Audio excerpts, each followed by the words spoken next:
Because journalists overwhelmingly rely on the voices of elites, elites have a disproportionate influence on the media agenda, acting as the primary definers who set the framework of interpretation against which all subsequent voices are forced to insert themselves.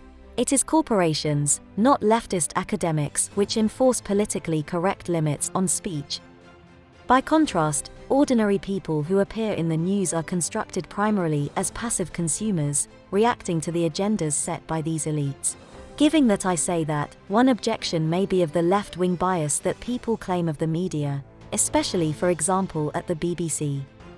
Let's take a look at some examples in the UK media. BBC may be biased against Jeremy Corbyn, says former BBC Trust chairman, says one article. Is the BBC biased against Jeremy Corbyn? Look at the evidence, the article says. Extensive piece of research carried out by academics at the LSE's Department of Media and Communications, published last month.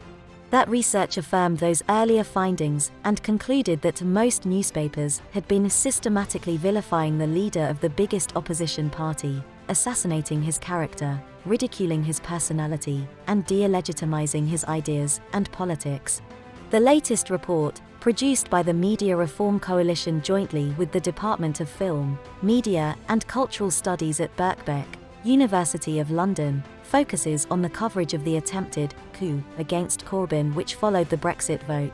It reported similar findings on the press, but is particularly notable for being the first systematic examination of television coverage of Corbyn and his supporters. Its most striking findings relate to the BBC. The researchers' quantitative analysis of BBC News at 6 shows that critics of Corbyn were given twice as much airtime as his supporters, and that the issues mobilised by his critics were given much greater prominence. The researchers also noted the pejorative language BBC reporters used to describe Jeremy Corbyn, his team, and his supporters. If the UK press had a left-wing agenda, why would they not support Corbyn? After all, he embodies many left-wing ideologies like free university tuition fees and college maintenance. He also wants to bring utilities into public ownership. Ask yourself, who loses in all of these proposals of Corbyn? Even the media moguls are not immune. If the media really did have a left bias, they would surely promote left-wing core ideology. What about war? Surely the left-wing BBC can't be pro-war. Study deals a blow to claims of anti-war bias in BBC News. The article says Downing Street's complaints about anti-war bias within the BBC appear to be disproved by an academic analysis that shows the corporation displayed the most pro-war agenda of any broadcaster. A detailed study of peak time television news bulletins during the course of the Iraq War shows that the BBC was more reliant than any of its rivals on government and military sources. You might be thinking, who are these people and how do they control the media? I'm not saying that they all get together and have a board meeting or even that elite interests are always aligned. I'm saying where there is unified elite consensus, the media will serve elite interests uncompromisingly. This happens purely because of the economic model in which the system is based. There is no puppet master, only the invisible hand of the market driving the media. For example, the dependence on advertising and the pressure of news deadlines. The journalists themselves are not censored, and some do indeed try to change things. However, those that try may end up being fired or just quit. That's not to say that those journalists always fail. The system is not foolproof. However, a major filter to control the journalists' viewpoints happens based on who is even hired. It is entirely possible for politicians to rely on advisors to advise, civil servants to devise policy solutions, and journalists to report on their actions, having all studied the same courses at the same universities, having read the same books, heard the same lectures, and even been taught by the same tutors. Even an entire news organization may try and challenge state power, but the economic capitalist model will correct them. While Snowden put us on the map, it makes corporate clients very nervous about wanting to get big into The Guardian, according to a former executive. In the long term, bias will be towards supporting elite interests, even if small blips of anti-elite press coverage may emerge for a brief while. In addition, the state itself can correct news organizations through the use of flack, as in the case of The Guardian. A threat of legal action by the government that could have stopped reporting on the files leaked by Edward Snowden led to a symbolic act at the Guardian's offices in London, in which they destroyed the Snowden's files. However, since the Snowden affair, it should be noted that The Guardian is now officially fully part of the establishment via its collusion with the UK Ministry of Defence. The document titled The Defence and Security Media Advisory Committee states, "The chairman thanked Paul Johnson for his service to the committee." Paul had joined the committee in the wake of the Snowden affair, and had been instrumental in re-establishing links with The Guardian. Paul Johnson is Guardian's deputy editor. Maybe The Guardian always was an upholder of the appendages of power, now we have proof that it certainly is. Regarding the economic model in which the media operate, take the following research. The role of PR influence is huge in the UK press.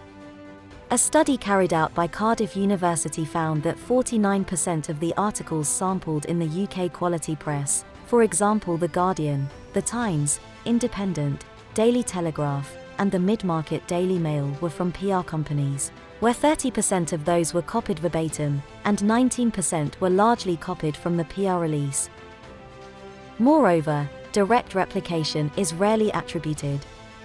Many stories apparently written by a newspaper's reporter originated in other sources and seem to have been largely cut and pasted.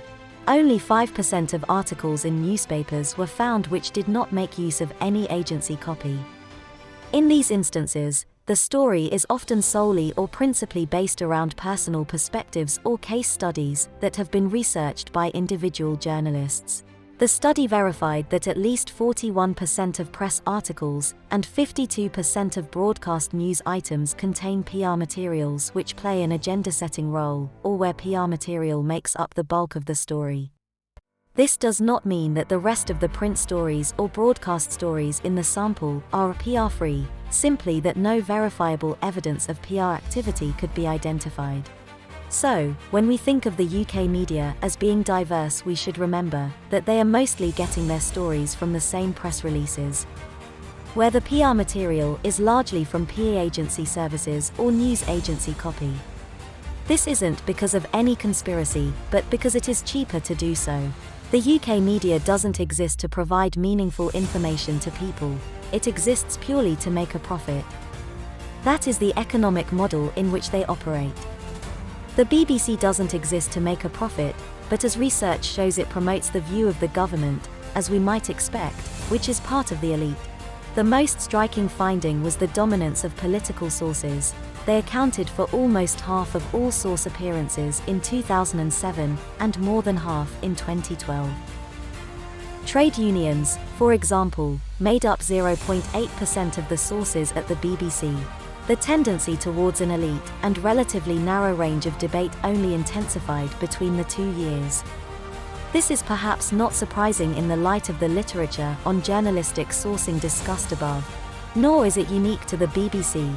In a second study carried out as part of the same review, where we examined national programming across the BBC, Channel 4 and ITV, there was a general pattern of dominance of party political sources. It's also worth noting that just 3 companies dominate 71% of the national UK newspaper market, the market that may be shrinking, but is still crucial when it comes to setting the agenda for the rest of the news media. When online readers are included, just 5 companies dominate some 80% of market share. I'm not saying that the elite always have a strong unified front.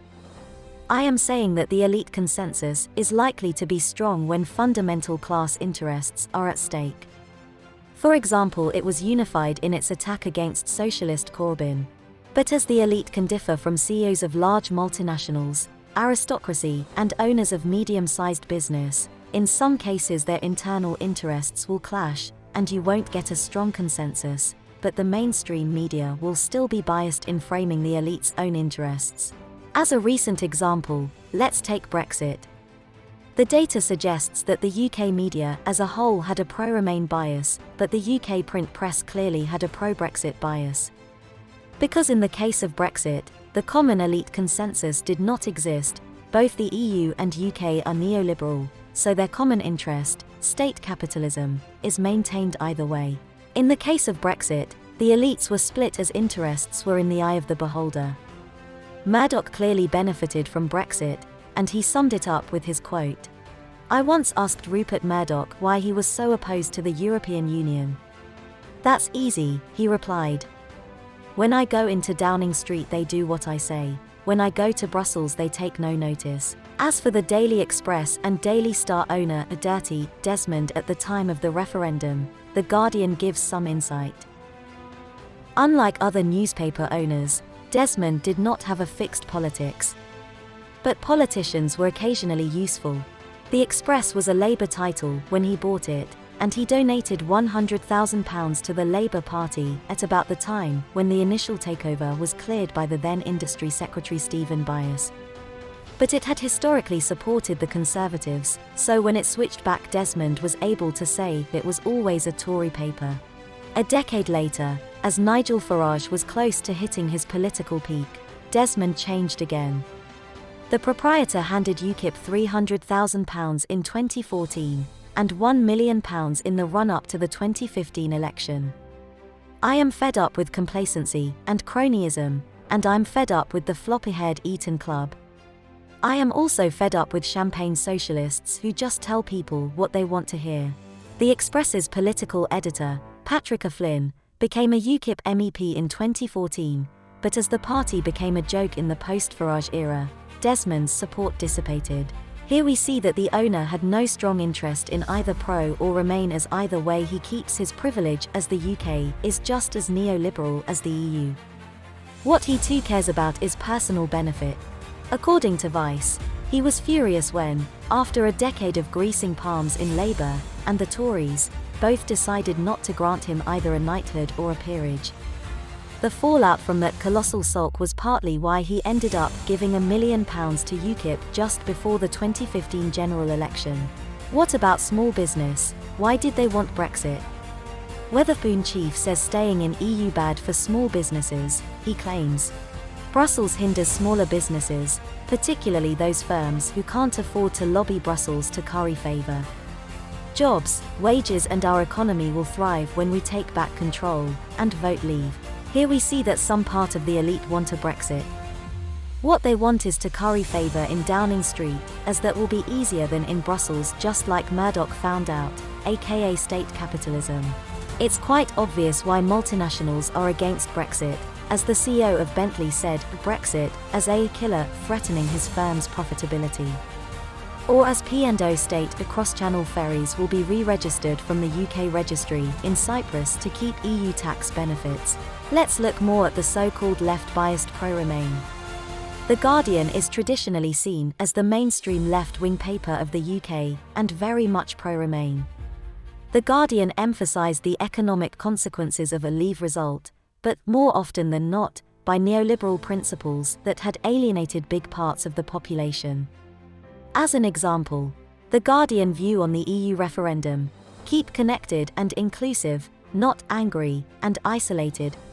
Let's leave the bias of the suggestion that leaving the EU means you're angry and have no interest in connections aside.